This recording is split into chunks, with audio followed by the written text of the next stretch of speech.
Ooh, I bet I can call it exactly how you feel right now in this season of your life. You ready?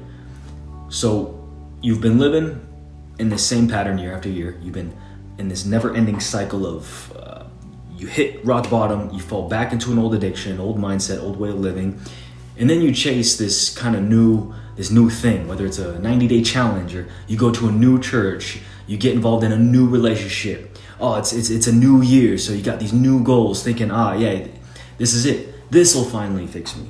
This will get me back on track. This will get me to stop sinning, stop fapping, stop drinking, whatever it is. So you go all in, and then you end up in this never-ending repeating cycle all over again, right? You hit that glass ceiling, you fall flat on your face, you search for a new high, a new experience, and then you ride that high all the way up to the top just to hit another glass ceiling.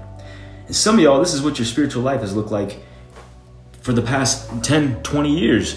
But this is not what the Bible teaches us. In fact, Paul teaches us in Romans, he says, do not conform to the pattern of this world, but be transformed by the renewing of your mind. Paul doesn't say be transformed by a new habit.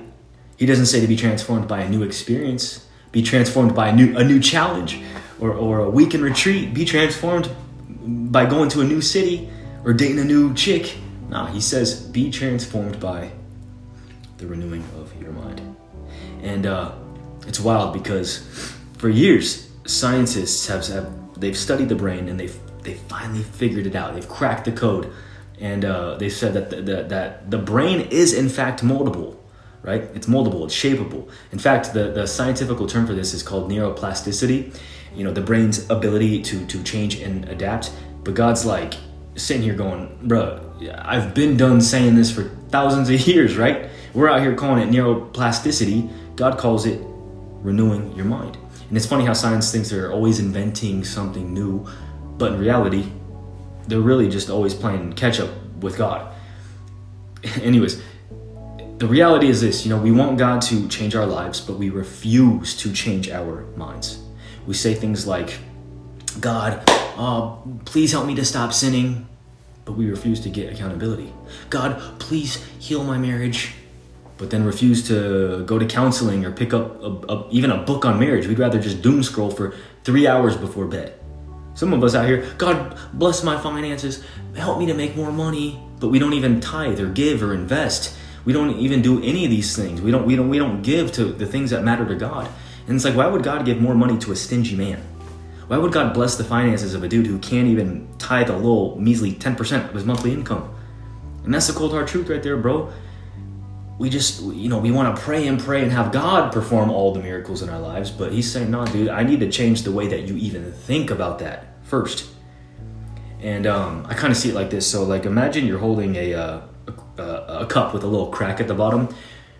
No matter how much water you keep pouring in it, it's going to keep leaking out, right? You might switch to new water, a better brand, a colder temperature. But the problem isn't the water. It's the cup, the container, right? And that's your mind, bro. You keep chasing these new experiences, but nothing sticks because the cup hasn't been fixed.